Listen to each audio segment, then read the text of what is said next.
जय हिंद दोस्तों। अगर आप लोग आरआरबी एनटीपीसी 12th लेवल का पेपर देने जा रहे हैं तो आज की इस क्लास में जो भी महत्वपूर्ण सवाल करवाए जा रहे हैं इनको अच्छे से करके जाइएगा, इनका पूरा कॉन्सेप्ट सीख कर जाइएगा, क्योंकि ऐसे ही सवाल आपके RRB NTPC under graduate level के पेपर में देखे जा रहे हैं। जो 12th लेवल का एग्ज़ाम अभी आपका चल रहा है उसमें, तो आगे जिनका भी एग्ज़ाम है वो इन क्लास को अच्छे से करेंगे। आइए पहला सवाल देखते हैं। यहाँ पर क्या दिया है, कौन सी संख्या 64 से विभाज्य है, यानी डिविजिबल नंबर कौन सी है 64 से। अब 64 सबको क्या 64 से डिवाइड करते रहेंगे क्या? 64 का कुछ नियम कानून जान लीजिए। देखिए 64 अगर नंबर है तो 64 जो है ये इसका एक फैक्टर 4 भी होता है, क्योंकि 64 का एक फैक्टर क्या होता है 4 भी होता है। मतलब हमें वो नंबर ढूंढना है बस जो 4 से कटने वाला होगा, ठीक है। अब 4 से वही संख्या कट सकता है जिसके लास्ट का 2 अंक 4 से कट जाए, है ना। तो ये देखिए यहाँ पर 27 है, वैसे भी ये ऑड नंबर है तो 4 से तो कभी कटेगा नहीं, मतलब ये आंसर आपका नहीं हो सकता। ऐसे ही यहाँ पर 97 है, ये भी आपका ऑड नंबर है तो ये भी आपका 4 से नहीं कट सकता, मतलब 64 से भी नहीं कटेगा। यहाँ पर भी ऑड नंबर है तो ये भी आपका 4 से नहीं कटेगा, मतलब 64 से भी नहीं कटेगा। ये लास्ट वाला सिर्फ एक ही बचा है हमारे पास, यही इसका करेक्ट आंसर हो जाएगा। मतलब 64 से कटने वाला नंबर हमारे पास ये रहा, option number D is the right answer. ये नहीं कि 64 से हर एक को डिवाइड करते रह जाइए, ऐसे में आपका समय खराब होता है। चलिए आज की इस क्लास को पूरा अगर आप देख लेते हैं तो बहुत अच्छे अच्छे तरीके आपको देखने को मिलेंगे, ठीक है ना। आगे चलते हैं दूसरे प्रश्न पर।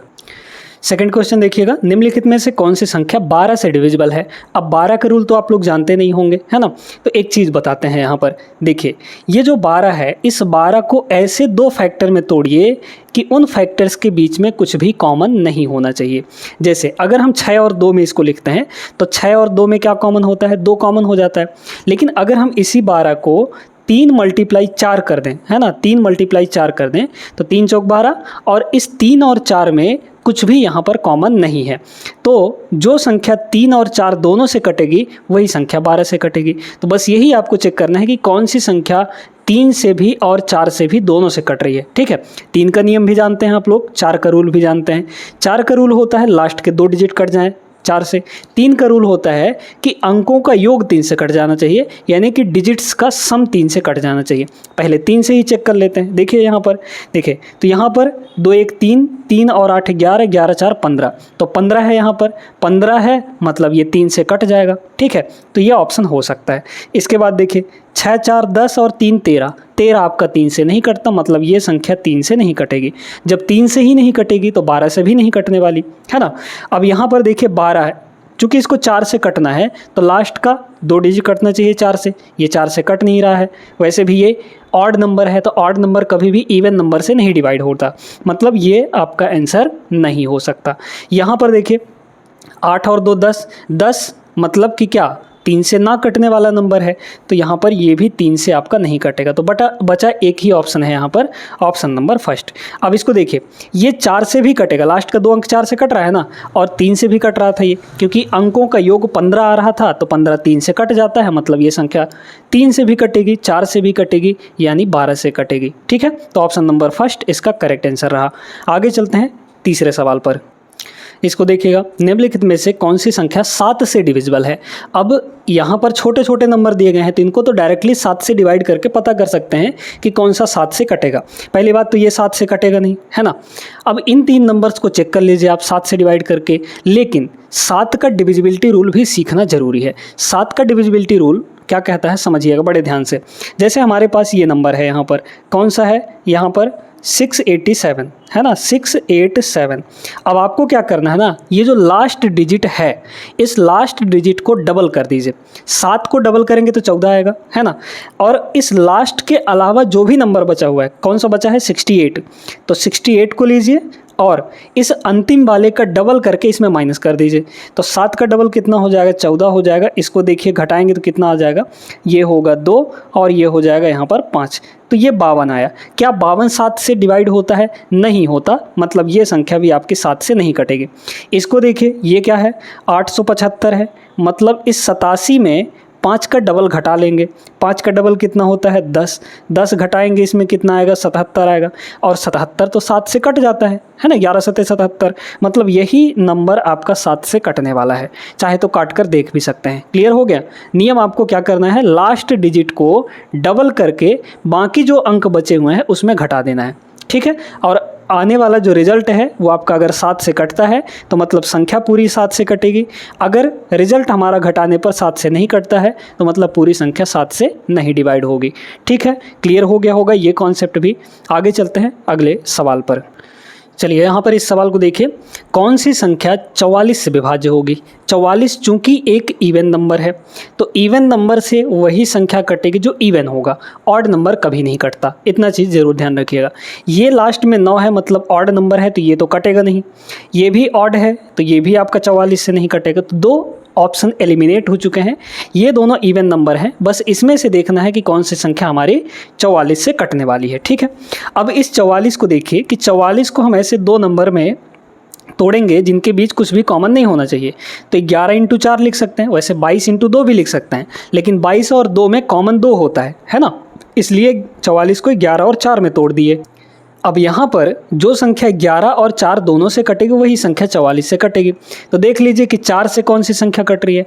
4 से कैसे चेक करते हैं, लास्ट का 2 डिजिट, यहाँ पर 44 है 4 से कट जाता है, मतलब ये संख्या हो सकता है हमारा। ये यहाँ पर 50 है, 50 आपका 4 से कभी नहीं कटता, मतलब ये ऑप्शन भी आपका एलिमिनेट हो चुका, ख़त्म हो चुका। तो बचा एक ही है हमारे पास, यही इसका करेक्ट आंसर हो जाएगा।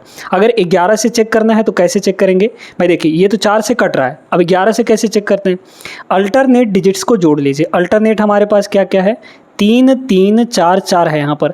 अल्टरनेट का मतलब होता है एक एक अंक छोड़कर, तो जैसे 3 से शुरू करेंगे तो 3 से अब इसको छोड़कर अगले वाले पे, है ना, तो 3 और 4, फिर इसके बाद आगे जाएंगे तो आगे तो कुछ है नहीं, तो 3 और 4 कितना हो गया, 7 हो गया। फिर और अल्टरनेट कहाँ है, 3 और 4 ये 7 हो गए, है ना। इन दोनों का डिफरेंस जो है या तो 0 आना चाहिए या फिर 11 का कोई मल्टीपल, मतलब 11 से कटने वाला कोई नंबर आ जाए। डिफरेंस करने पर 11 हो गया, 22 हो गया, 33 हो गया, इस तरीके से कोई नंबर अगर घटाने पर आता है तो वो संख्या मान लीजिए कि 11 से कट रहा है। तो यहाँ पर 7 - 7 0 आ रहा है, मतलब ये 11 से भी कटेगा। तो यह ऑप्शन आपका करेक्ट होगा, क्योंकि ये 11 से भी और 4 से भी दोनों से कट रहा है, मतलब 44 से कटेगा ही कटेगा, फिक्स है, ठीक है। क्लियर कर रहे हैं, सारी चीज़ें नोट करते हुए चलिएगा। आगे चलते हैं 5वें सवाल पर। ये सवाल दोस्तों सिंप्लीफिकेशन का है, ठीक है, आसान सा प्रश्न है, बड़े आसानी से बन जाएगा। यहाँ पर देखिएगा, यहाँ पर ऑफ का मतलब क्या होता है, मल्टीप्लाई, ठीक है। तो सबसे पहले ऑफ ही सॉल्व करते हैं। तो जब ये मल्टीप्लाई में है तो इसका मतलब क्या हुआ, यहाँ पर 6 से 6 कट जाएगा, ये कितना हो गया, यहाँ पर 8 को काटेंगे तो 4 दूना 8 और ये हो जाएगा 3 दूना 6। अब देखिए यहाँ पर ये हुआ 3 × 4/3, तो 3 से 3 ये भी कट जाएगा, बचा यहाँ पर सिर्फ 4, मतलब 50/4 आ जाएगा, ठीक है। आसान सा था, 50/4, इसको थोड़ा और डिवाइड करेंगे तो 50 का आधा 25 और 4 का आधा 2 हो जाएगा, 25/2, option number D is the correct answer. ये सवाल तो ओरली भी बन जाता, ठीक है ना। आगे चलिए, यहाँ पर आइए इस सवाल को देखते हैं। 16 से कौन सी नंबर डिवाइड होगी। 16 का कोई फैक्टर देखिए, आप जानते हैं कोई छोटी संख्या फैक्टर, 8 हो गया, 2 हो गया, यहाँ पर 4 हो गया, 16 के ही तो फैक्टर हैं, है ना।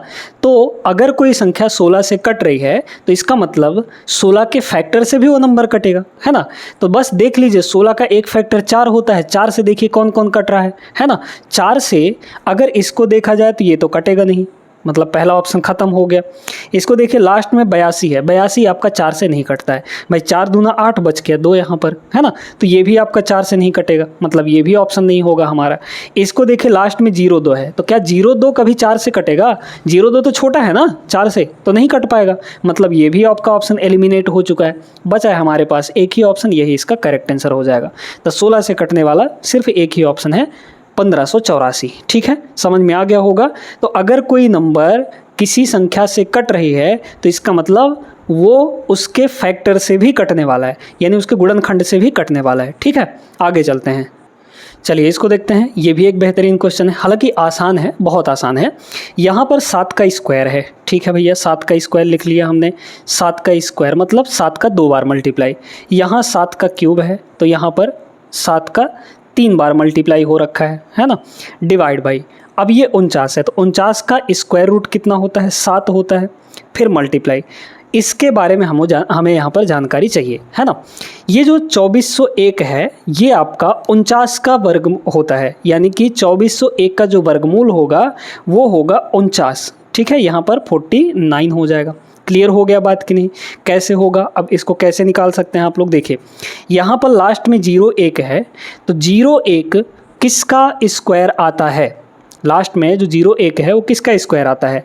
तो यहाँ पर आप कहेंगे 01 का स्क्वायर आता है, ठीक है ना। तो ये जो 01 है लास्ट के 2 डिजिट को बस आपको देखना है। 01 जो है किसका स्क्वायर करने पर आएगा? 1 का स्क्वायर करने पर आएगा, है ना। तो 1 को लिख लीजिए। अब जो हमारा उत्तर होगा, इसका वर्गमूल होगा, वो या तो 50 - 1 होगा, ठीक है, या फिर 50 + 1 होगा, या फिर 100 - 1 होगा, या फिर 100 + 1 होगा। अगर हम 50 + 1 लेते हैं तो चूंकि 50 का वर्ग तो ऑलरेडी 2500 होता है, तो 2500 से तो आगे ही जाएगा इसका वर्ग, यानी 51 का वर्ग, है ना। तो ये तो आंसर हो नहीं सकता हमारा, है ना, क्योंकि यहाँ पर 2401 है, 2500 से कम ही है, मतलब कौन सा होगा? 50 - 1 यानी 49 हो जाएगा। तो इसका जो वर्गमूल होगा वो 49 हो जाएगा। क्लियर है? अब यहाँ पर देखिए, ये तो हो गया 49, इसका वर्गमूल कितना आ गया? 49। 49 का मतलब क्या होता है? 7 का स्क्वायर हो जाता है। तो ये 7 का स्क्वायर, ये 7 का स्क्वायर खत्म। 7 से ये 2 बार, एक बार खत्म हो जाएगा, 2 बार बचेगा। भाई 7 का क्यूब है, तो एक ठो 7 से एक ठो 7 कट गया, 2 ठो और बचेगा, मतलब 7 का स्क्वायर बचेगा। और 7 का स्क्वायर कितना होता है? 49। 49 is the correct answer, option number B, ठीक है। समझ में आया होगा अच्छे तरीके से। चलते हैं अगले सवाल पर। अब ये रहा फिर से यहाँ पर एक 7 का डिविजिबल वाला कॉन्सेप्ट आ गया। देखिए 7 से कौन सी संख्या कटेगी ये बताना है आपको। डायरेक्टली डिवाइड करके देखें ना, ये जो लास्ट का डिजिट डबल करके फिर घटाने वाला तरीका बताए थे, ये थोड़ा सा टाइम टेकिंग है, इसलिए आप डायरेक्टली डिवाइड करते हुए चलिए। अगर आपका डिवाइड अच्छा है, डिवीज़न अच्छे से कर पा रहे हैं, जल्दी जल्दी कर पा रहे हैं, तो ये सवाल कुछ भी नहीं है, जल्दी हो जाएगा। देखिए अब यहाँ पर 1454 है, हम इसको 7 से काट रहे हैं, देखते जाइएगा। 7 से जैसे ही काटेंगे तो 7 दूना 14, बचा कुछ नहीं, तो 5 आएगा। अब 5 भी नहीं कटेगा तो 0 आएगा, फिर 4 आ जाएगा, मतलब 54 हो गया। 54 तो 7 से नहीं कटता ना, मतलब ये 7 से कटने वाला नंबर नहीं है। इसको 7 से काटिए यहाँ पर, तो कितना हो जाएगा? 7 × 4 = 28, बचा कितना यहाँ पर? 5, तो 7 × 8 = 56, है ना भाई? हाँ ठीक है, 7 × 8 = 56, फिर बचा 6 यहाँ पर, तो ये भी नहीं कटेगा आपका, है ना, 7 से नहीं कट रहा है। इसको देखिए 7 से काट के, तो 7 × 3 = 21, फिर बचा यहाँ पर कितना? 3, तो 33 हो गया। फिर 7 × 4 = 28 यहाँ पर, है ना, तो बचा 5, तो 56 हो जाएगा। 7 × 8 = 56, ये पूरा का पूरा कट गया, मतलब 7 से कटने वाला यही एक नंबर है हमारे पास। इसको भी 7 से काटेंगे तो ये भी आपका 7 से नहीं कटेगा। क्लियर हुआ सभी को अच्छे से? आगे चलते हैं। एक आसान सा सवाल फ्रैक्शन वाला है, लेकिन अगर आप इसको ट्रेडिशनल मेथड से लगाएंगे तो ज़्यादा समय लगेगा। हम आपको एक तरीका बताते हैं। यहाँ पर डिनोमिनेटर हमारे पास क्या है? 8 है, 8 है, यहाँ पर 16 है, यहाँ पर 8 है, और यहाँ पर डिनोमिनेटर में 1 है दोस्तों, ठीक है, लिख सकते हैं 1, कोई दिक्कत नहीं है। अब 8 और 16 का एलसीएम 16 आएगा। हर जगह डिनोमिनेटर में 16 बना लीजिए, बस इतना काम आपको करना है। देखिए नीचे यहाँ 16 बनाएंगे तो कितना होगा? 2 से मल्टीप्लाई, तो 2 से मल्टीप्लाई करना है तो ऊपर 2 से मल्टीप्लाई करिए यहाँ पर, ठीक है। यहाँ 16 बनाना है तो 2 से मल्टीप्लाई करना पड़ेगा, यानी ऊपर भी 2 से मल्टीप्लाई। यहाँ तो 16 है ही, कुछ करने की ज़रूरत नहीं है। यहाँ 16 बनाना है तो ऊपर 2 से मल्टीप्लाई, नीचे भी 2 से मल्टीप्लाई करेंगे, ऊपर नीचे दोनों करेंगे। यहाँ 16 बनाना है तो 16 से नीचे भी, 16 से ऊपर भी मल्टीप्लाई करना पड़ेगा, मतलब ये हो गया यहाँ पर 16 से मल्टीप्लाई। अब नीचे तो हमारे पास 16 का 16 है, ठीक है, ध्यान से देखते जाइएगा, 16 का 16 है। अब हमें नीचे के बारे में कुछ नहीं देखना, हमें सिर्फ ऊपर देखना है।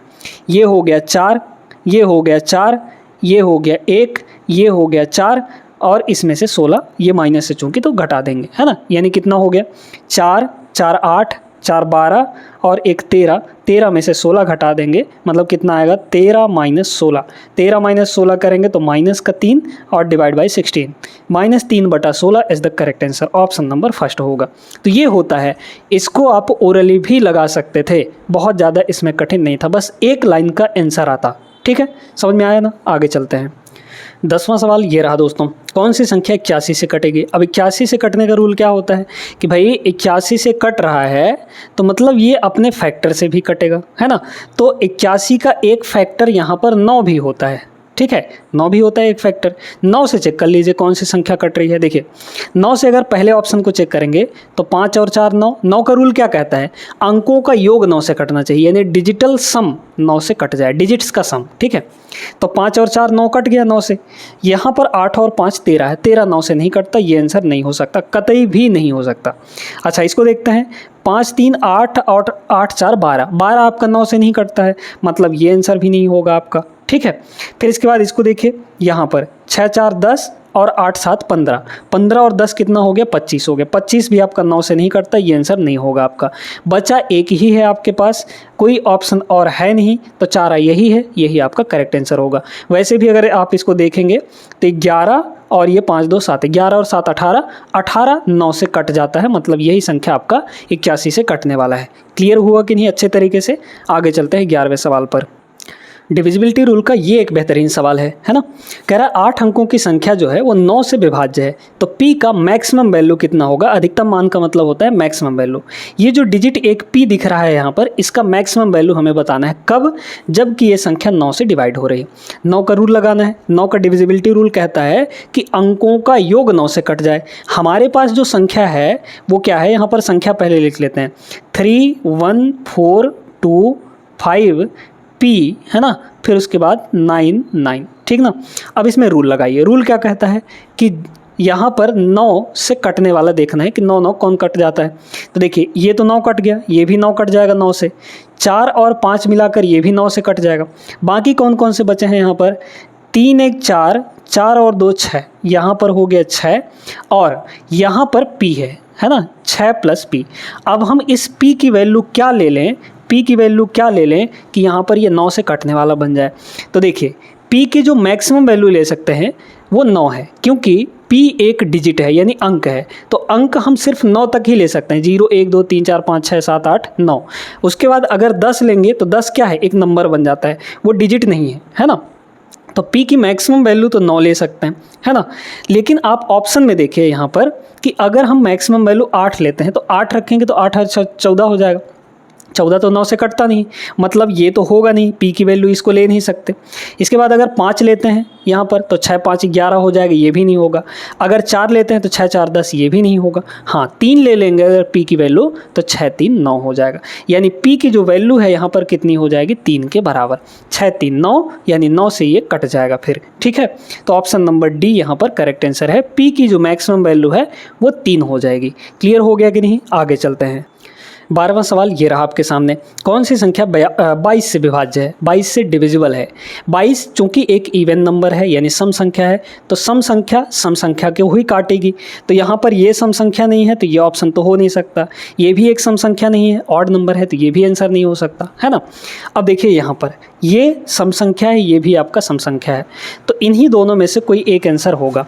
यहाँ पर 22 है, तो 22 को हम लोग 2 ऐसे नंबर में तोड़ सकते हैं जिनके बीच कुछ कॉमन नहीं होना चाहिए। 11 दूना 22 है ना, मतलब जो संख्या 2 और 11 दोनों से कटेगी वही संख्या हमारी 22 से कटेगी। अच्छा 2 से तो दोनों कट रहे हैं क्योंकि यहाँ लास्ट में 6 है, इवन नंबर है, ये भी इवन नंबर है, तो 2 से तो कट रहे हैं दोनों, इससे हमारा डिसाइड नहीं हुआ।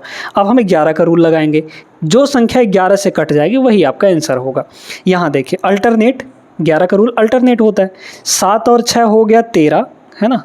यहाँ पर हो जाएगा 6 और 4 10, 13 और 10 का जो डिफरेंस है वो कितना आ जाएगा, 3 के बराबर।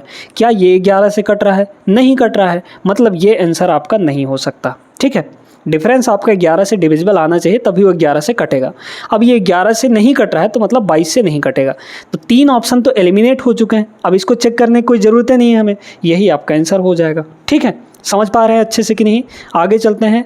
ये क्लास आपके लिए बहुत महत्वपूर्ण है दोस्तों, क्योंकि ऐसे ही सवाल आपके रेलवे के एग्ज़ाम में देखने को मिल रहे हैं, इसलिए इनको स्किप बिल्कुल भी नहीं करना है, अच्छे से पूरा क्लास जरूर करिएगा। ठीक है, महत्वपूर्ण प्रश्न करवा रहे हैं यहाँ पर, तो आपको प्रैक्टिस करने में कोई परेशानी नहीं होगी। आगे चलते हैं, देखते हैं 13वां सवाल। चलिए इसको देखिए, एक ये टाइप भी पूछा जा रहा है। कह रहे एक संख्या है हमारे पास, इसमें से प्रत्येक अंक को बाएं से दाएं यानी लेफ्ट टू राइट, हर एक डिजिट को लेफ्ट टू राइट आरोही क्रम में, आरोही क्रम का मतलब होता है बढ़ते हुए क्रम यानी इंक्रीजिंग ऑर्डर में व्यवस्थित किया गया तो मूल संख्या यानी ओरिजिनल नंबर के रिस्पेक्ट में कितने अंकों की स्थिति अपरिवर्तित रही, यानी कितने डिजिट्स का पोजीशन नहीं चेंज हुआ। ठीक है, चलिए तो हमारे पास ये एक नंबर है। अब लेफ़्ट टू राइट हमें इंक्रीजिंग ऑर्डर में सभी डिजिट्स को बैठाना है। सबसे छोटा कौन है? एक है, तो सबसे छोटा एक हो गया। अच्छा पहले नंबर लिख लेते हैं हम लोग यहाँ पर, है ना। तो नंबर हमारे पास क्या है? 5 1 2 3 4, फिर इसके बाद 8 और 7, इस तरीके से है। अब इंक्रीजिंग ऑर्डर में बैठा है। सबसे छोटा कौन है? एक है, फिर यहाँ पर 2 3 4, फिर 5, फिर यहाँ पर 7 और 8, इस तरीके से इन सभी डिजिट्स को हमने इंक्रीजिंग ऑर्डर में बैठा लिया। अब ये देखना है कि किस डिजिट का पोजीशन नहीं चेंज हुआ है।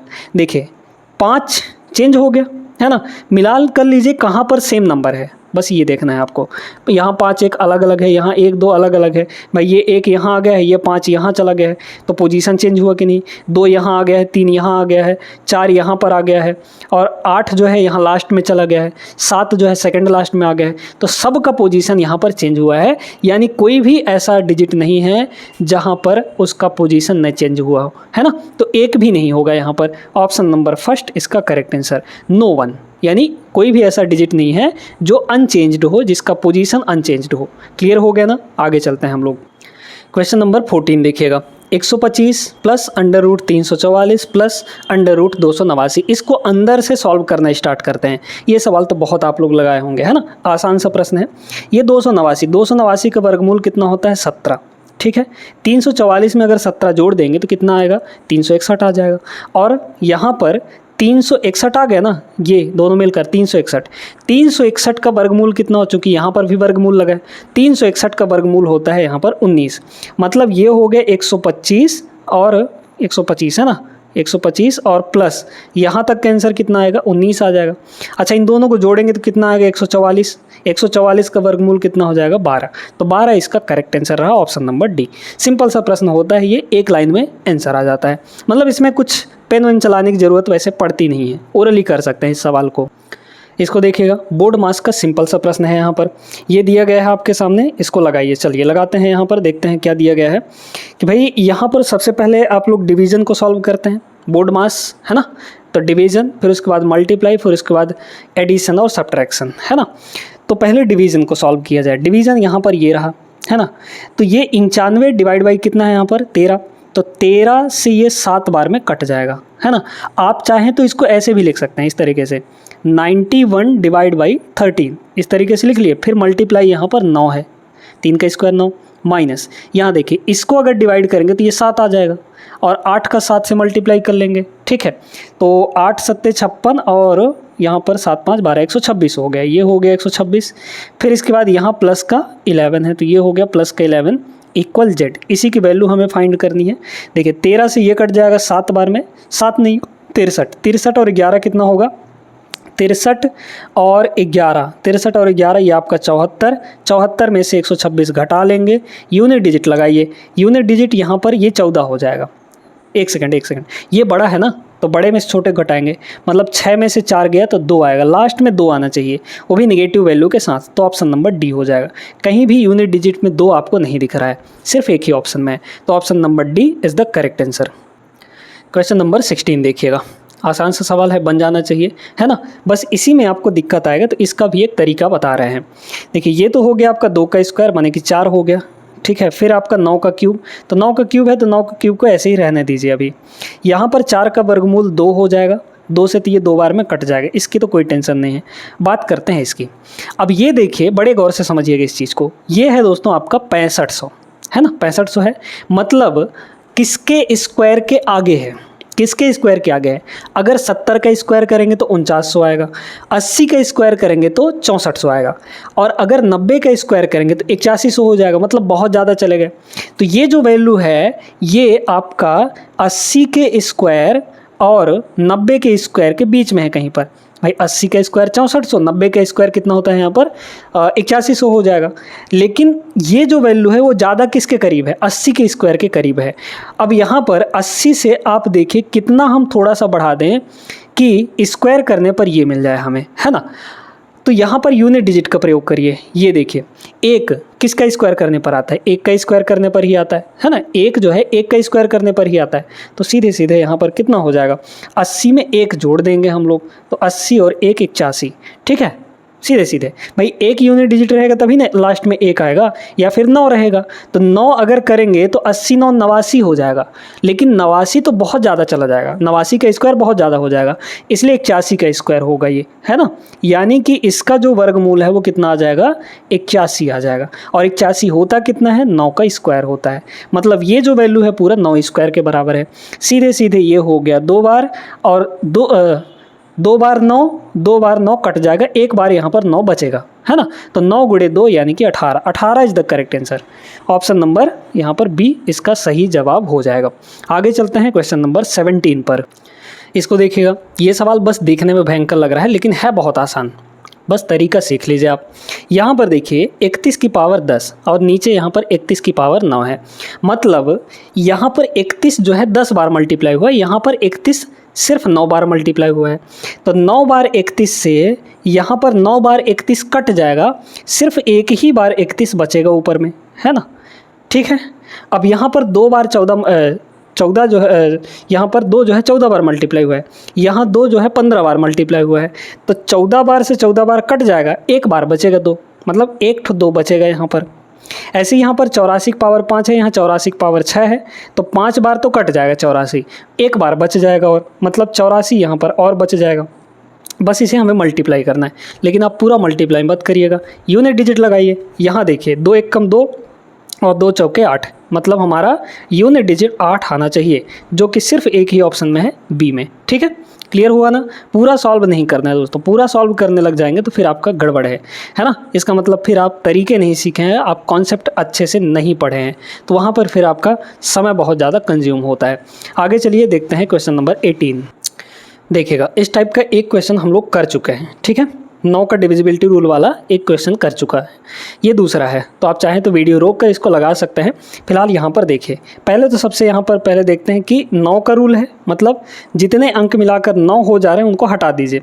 जैसे 1 और 8 मिलकर 9 कट जाएगा 9 से, फिर यहाँ पर 5 और 4 9, ये भी कट जाएगा। बाकी जो बचा है उनको जोड़ लीजिए। देखिए क्या हो जाएगा, यहाँ पर 8 3 11, 11 और 7 कितना होगा, 11 और 7 यहाँ पर 18 हो गया। अच्छा 18 भी 9 से कट जाता है भाई, देखिए ना 7 और 3 यहाँ पर देखिए 7 और 3 10, 10 और 8 18, 18 भी 9 से कट जाता है। माने कि ये 3 डिजिट मिलकर भी 18 से कट गए, बचा सिर्फ एक ही है, पी बेचारा अकेले बचा है। अब पी की मैक्सिमम वैल्यू हम क्या ले लें कि ये 9 से कट जाए, तो पी की अधिकतम मान क्या हो सकते हैं, क्योंकि एक डिजिट है तो डिजिट मैक्सिमम 9 हो सकता है, तो पी की वैल्यू मैक्सिमम हम 9 ले लेंगे। 9 लेंगे तो 9 से कट जाएगा ये। ठीक है, तो option number B is the right answer.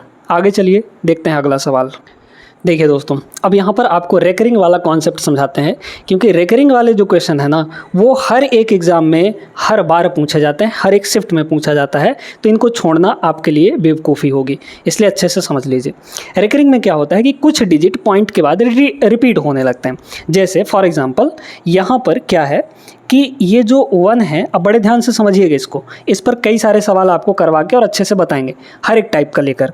तो यहाँ पर ये है 1 और ये 2 2 2 2 अनंत तक रिपीट हो रहा है, तो इसको लिख सकते हैं 1.2 और जितने डिजिट रिपीट होते हैं उसके ऊपर बार लगा सकते हैं, तो 1.2 बार है। इसको हमें बदलना है किसमें, फ्रैक्शन में। ठीक है, बदल सकते हैं भैया, कोई दिक्कत नहीं है। देखिए क्या करना है, सबसे पहले आप पॉइंट और बार दोनों को हटाकर जो नंबर है उसको लिख लीजिए। 1 और 2, पॉइंट और बार सब कुछ हटा दिए तो बार आ गया। इसमें से वो डिजिट घटाना है, मतलब वो नंबर घटाना है, चाहे वो पॉइंट के बाद हो चाहे पॉइंट के पहले हो, उसको घटाइए जिस पर बार नहीं लगा है। तो 1 पर बार नहीं लगा है, मतलब 1 को घटा दिए। ठीक है, डिवाइड बाई पॉइंट के बाद देखना है। डिनोमिनेटर में जो भी रहे वो पॉइंट के बाद देख कर लिखना है आपको। पॉइंट के बाद जितने डिजिट पर बार उतने 9, जितने डिजिट पर बार नहीं उतने 0। एक डिजिट पर बार है तो एक ठो 9 बस हो जाएगा यहाँ पर, ठीक है। बस पॉइंट के बाद आपको देखना है, तो जितने अंक पर बार होगा उतने 9 लिख दीजिए, और जितने अंक पर बार नहीं होगा पॉइंट के बाद उतने 0 लिख देना है। अभी हम सवाल करवाएंगे, तो सीधे सीधे हमारा ये कितना आ गया 11/9, तो 11/9 ऑप्शन नंबर बी हो जाएगा। अब ऐसे ही और देखिएगा, जैसे मान लीजिए कि हमारे पास एक यहाँ पर है 3.24 और 7 और 47 के ऊपर बार लगा हुआ है ना। अब इसको हमें फ्रैक्शन में बदलना है, तो क्या करेंगे, सबसे पहले पॉइंट और बार हटा के सब कुछ लिख देंगे। हो जाएगा 3, 2, 4, 7, इस तरीके से लिख दिए, माइनस। अब उसको घटाइए जिस पे बार नहीं लगा है, 3 और 2 पे बार नहीं लगा है, यानी कि 32 को माइनस कर देंगे, डिवाइड बाई। यहाँ देखिए पॉइंट के बाद, देखिए पॉइंट के बाद 2 अंक पे बार है तो 2 ठो 9 हो गया, एक पे बार नहीं है तो 1 ठो 0 हो जाएगा। अब इसको घटा लीजिए, कितना हो जाएगा, यहाँ पर 32 है ना, ध्यान से देखते जाएगा, 32 और 47 में 32 घटाएंगे तो 15 आ जाएगा, और ये नीचे हो गया यहाँ पर 990, तो मतलब 32 15/990 आ जाएगा। इसको आगे काटना चाहें तो काट भी सकते हैं, आपकी मर्जी है, ठीक है। तो अब समझ में आ गया होगा कैसे करना है। आगे चलते हैं, देखते हैं अगला सवाल। अब जैसे इसको देखिए, ये भी वही वाला है ना। 6.5 के ऊपर बार, 6.5 के ऊपर बार, क्योंकि 5 जो है रिपीट हो रहा है, 5 5 5 आते जा रहा है, तो यहाँ पर क्या होगा 65 है ना, फिर -6 घटा देंगे इसमें, डिवाइड बाई। पॉइंट के बाद एक डिजिट पर बार है इसलिए 1 ठो 9 हो जाएगा। इसमें घटाएंगे तो 65 में से 6 घटा देंगे तो 59 आ जाएगा। 59 divide by 9 is the correct answer, option number first. अब इनमें कोई दिक्कत आपको नहीं होगी, हर एक सवाल आपसे बन जाएगा, है ना। आगे चलते हैं। डिविजिबिलिटी रूल का एक और शानदार सवाल आपके सामने है। 8 से विभाज्य है तो p का मैक्सिमम वैल्यू क्या हो सकता है। 8 का रूल ये कहता है कि भाई लास्ट के 3 डिजिट को बस पकड़ लो, लास्ट के 3 डिजिट अगर 8 से कट गए मतलब हमारी पूरी संख्या 8 से कट जाएगी। लास्ट का 3 डिजिट यहाँ पर क्या है, ये है P08 है ना। इसको 8 से बस देखना है कि 8 से कौन सी p की वैल्यू के लिए कटेगी 8 से, तो बस देख लीजिए कितना हो जाएगा। मान लीजिए कि हम यहाँ पर अच्छा p का अधिकतम वैल्यू लेना है, p की मैक्सिमम वैल्यू, तो p की मैक्सिमम वैल्यू आप ऑप्शन से देखिए, ऑप्शन में मैक्सिमम वैल्यू यहाँ पर 8 है। अगर 8 रखेंगे तो क्या होगा, ये बन जाएगा 808 डिवाइड बाई 8, कट नहीं जाएगा ये 101 बार में, तो कट तो गया। हमने 8 लिया p का वैल्यू तो ये कट गया 8 से, मतलब यही हमारा आंसर होगा। तो p की जो मैक्सिमम वैल्यू होगी यहाँ पर वो 8 के बराबर हो जाएगी, तब जाके ये हमारा 8 से कटेगा। 9 रखेंगे तो नहीं कटेगा, ठीक है। तो ऑप्शन नंबर सी यहाँ पर करेक्ट आंसर रहा। आगे चलते हैं, देखते हैं यहाँ पे अगला सवाल। देखिएगा इस सवाल में क्या बोला जा रहा है कि 8 अंकों की संख्या है, 6 से डिविजिबल है, p का मैक्सिमम वैल्यू क्या होगा, p का अधिकतम वैल्यू क्या होगा।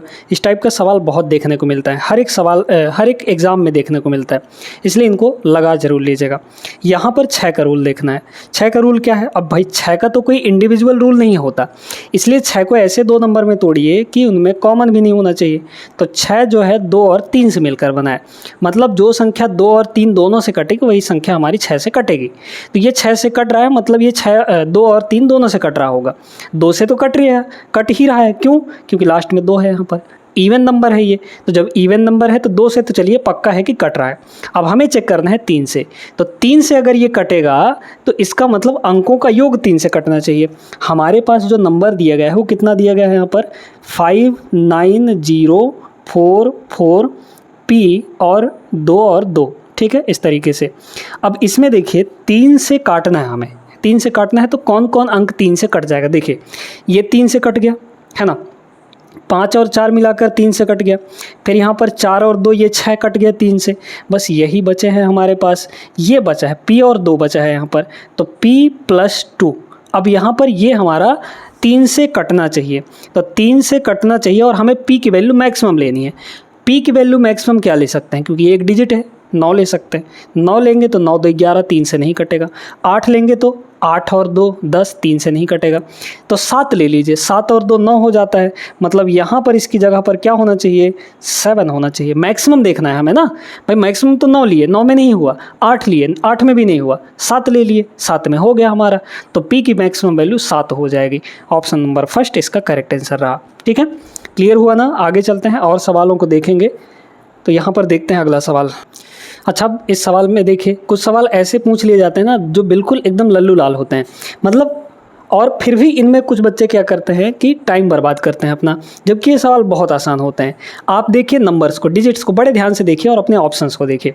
यहाँ पर 7362, 7268, 0709 सारे चीज़ वही दिए गए हैं, बस आपके पॉइंट का अंतर है, पॉइंट का डिफरेंस है, बस पॉइंट आपको गिनना है और कुछ नहीं। ऐसे सवालों में बस पॉइंट गिनना है, पॉइंट के बाद के डिजिट गिनने हैं, बस इतना काम है आपका और कुछ नहीं है। पॉइंट के बाद डिजिट यहाँ पर गिनिए कितने होंगे। यहाँ पर तो एक भी डिजिट नहीं है पॉइंट के बाद, यहाँ पर 1 है और यहाँ पर 3 है, तो 1 और 3 यानी कि टोटल 4। हमें ऑप्शन में देखना है कि कहाँ पर पॉइंट के बाद 4 डिजिट हैं, बस वही आपका आंसर हो जाएगा। बाकी क्योंकि नंबर तो चेंज नहीं हो रहा है, बस डिजिट पॉइंट यहाँ पर चेंज हो रहा है ना। यहाँ देखिए पॉइंट के बाद 3, पॉइंट के बाद 3 यानी टोटल हो गए 6, मतलब ये तो आंसर नहीं होगा। पॉइंट के बाद टोटल 4 होने चाहिए क्योंकि इसमें 4 आ रहा है, यहाँ 2 यहाँ 2, तो ये 4, मतलब यही आंसर हो जाएगा। आगे भी चेक कर सकते हैं, कोई और नहीं होगा। यहाँ 3 है, यहाँ 2 है, यहाँ 1 है, तो 3 2 5 1 6, ये भी नहीं होगा। यहाँ देखिए 1 1 2 2 हुआ इसमें, जबकि हमें 4 चाहिए, ये भी नहीं होगा। तो एक ही ऑप्शन है, option number B is the correct answer. आगे चलते हैं, देखते हैं अगला सवाल। अब ये सवाल तो नोट वाला सवाल है, आप लोग इसको लगाना सीखे भी होंगे। क्या बोल रखा है इसमें बोल रखा है महेश ने बैंक से 3100 रुपये निकाले, उसे 50 रुपये और 100 रुपये मूल्य वर्ग के कुल 34 नोट मिले। यहाँ पर मिले 50 के नोटों की संख्या कितनी होगी। ठीक है, देखिए मान लीजिए कि 50 के x नोट मिले, यहाँ पर x नोट 50 के मिले और y नोट 100 के मिले, तो टोटल कुल नोट कितने हैं यहाँ पर 34 हैं, मतलब x नोट 50 के और 100 के y नोट, ये दोनों मिलकर 34 नोट यहाँ पर हो गए। x प्लस वाई की वैल्यू 34। अब यहाँ पर टोटल 3100 रुपये निकाले। ये बताइए कि अगर 50 का एक नोट रहता तो 50 रुपये होता, 50 के 2 नोट रहते तो 50 दूना 100 रुपये होता, 50 के 3 नोट होते तो 50 × 3 यानी 150 रुपये होता। अब 50 के x नोट हैं तो कितने रुपये हो गए, 50 के नोटों से मिलकर 50x हो गया, प्लस 100 के y नोट हैं, यानी कि टोटल रुपए कितना हुआ 100 × y। तो इन दोनों का टोटल यहाँ पर कितना आ रहा है 3100 रुपये, क्योंकि इतना ही निकाला गया है, तो ये हो गए 3100 रुपया। देखिए 50 से तीनों कट जाएंगे, 50 से यहाँ पर तीनों कट जाएंगे, तीनों को 50 से काट लीजिए। 50 से अगर इसको काटेंगे तो कितना होगा, x बचेगा, 50 से इसको काटेंगे तो 2y बचेगा, 50 से इसको काटिए, 50 से काटेंगे तो 1 0 कट जाएगा 5, अब 5 से इसको काट लीजिए तो 31 दूना 62, यानी कि ये आ जाएगा 62 आ जाएगा, है ना। तो x प्लस 2y की वैल्यू 62, x प्लस वाई की वैल्यू यहाँ पर 34। हमें 50 के नोटों की संख्या चाहिए, यानी कि हमें x की वैल्यू चाहिए। जब x की वैल्यू चाहिए तो y को हटाइए, है ना। अब देखिए यहाँ पे हमारे पास यहाँ 2y है, यहाँ भी 2y बना लीजिए, क्योंकि y को हमें एलिमिनेट करना है, तो 2 से मल्टीप्लाई करना पड़ेगा इसमें, यानी ये हो जाएगा 2x प्लस 2y और 34 का डबल यहाँ पर 68।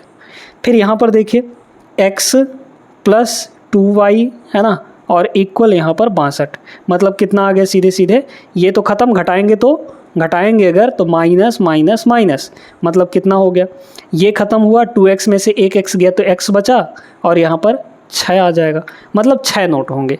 50 के 6 नोट मिले यहाँ पर, option number B correct answer रहा। आगे देखते हैं अगला सवाल, इसको देखिएगा। इस टाइप का सवाल भी दोस्तों बहुत ज़्यादा देखने को मिलता है आपके रेलवे के एग्ज़ाम में।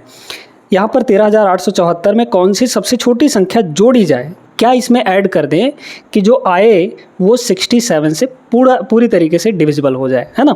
तो ऐसे सवालों को करने के लिए क्या करना होता है, जिससे डिवाइड करने के लिए बोला है उस संख्या से यहाँ पर डिवाइड कर दीजिए दी गई संख्या को।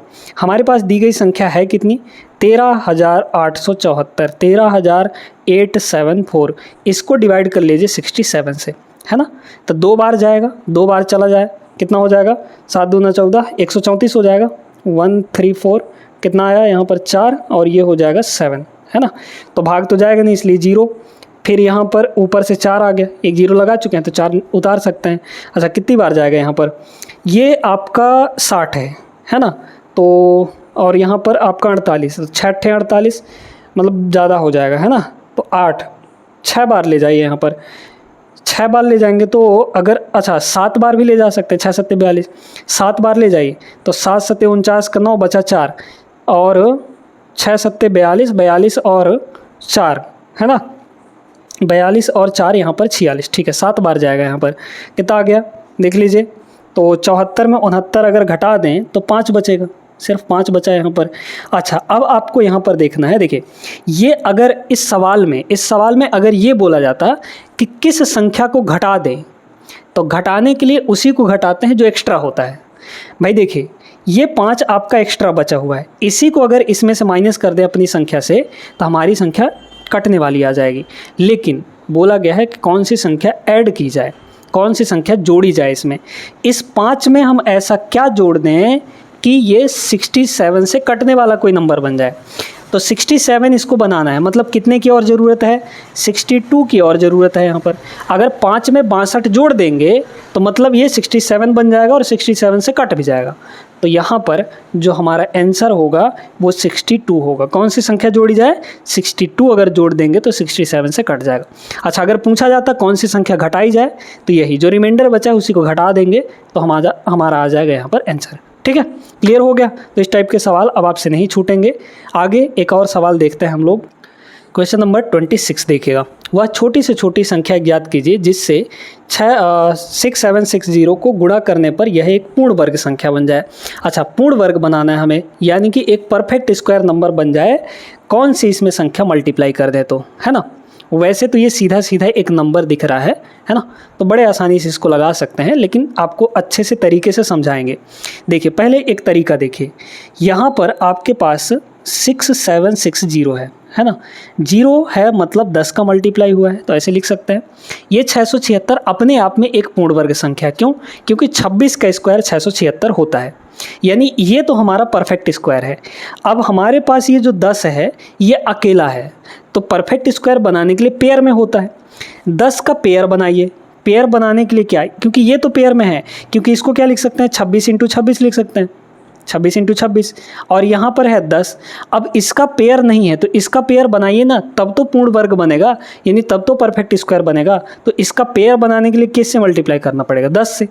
तो 10 से अगर मल्टीप्लाई कर दें इसको तो ये बन जाएगा एक परफेक्ट स्क्वायर नंबर, माने ऑप्शन नंबर फर्स्ट। ठीक है, अगर ऐसे नहीं आता आपको या फिर कोई अटपटा सा नंबर दे देता है तो आप इसका फैक्टर कर लीजिए।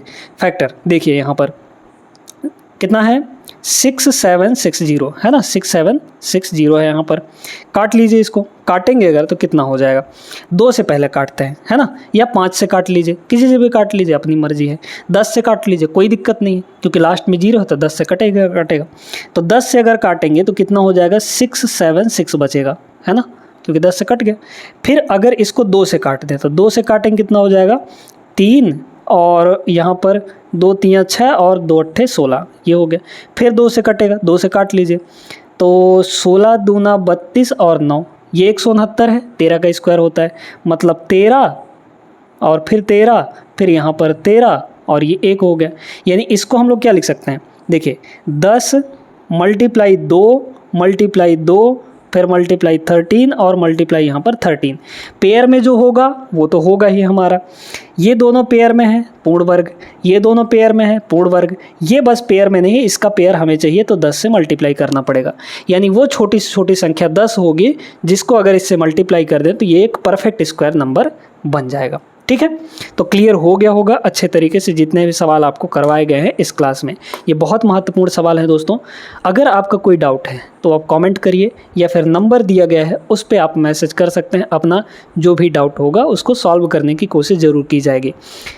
आज का क्लास कैसा लगा आप लोग कमेंट करके बताइएगा, और वीडियो अगर पसंद आई हो तो लाइक ज़रूर करना है, चैनल को सब्सक्राइब करना है अगर आप पहली बार देख रहे हैं तो, क्योंकि यहाँ पर ढेरों कंटेंट पड़ा हुआ है दोस्तों जिससे आप अच्छी तैयारी आप कर सकते हैं।